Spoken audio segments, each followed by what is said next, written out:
Pada kesempatan yang berbahagia ini, saya mengucapkan selamat kepada seluruh anggota Satuan Pengamanan, khususnya yang bertugas di wilayah Provinsi Gorontalo.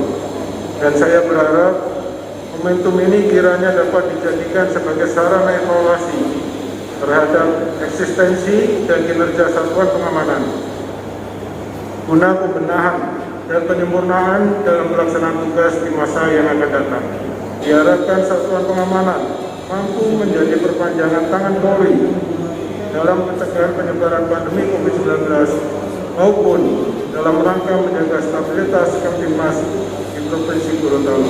Saya mengucapkan terima kasih dan menyampaikan penghargaan kepada seluruh komunitas security, personil Satuan Pengamanan, pimpinan badan usaha, jasa pengamanan, dan asosiasi badan usaha jasa pengamanan, serta segenap stakeholder terkait lainnya. Satuan pengaman kita terdepan pengaman lingkungan, selalu siap siaga mencegah segala ancaman dan gangguan. Satuan pengaman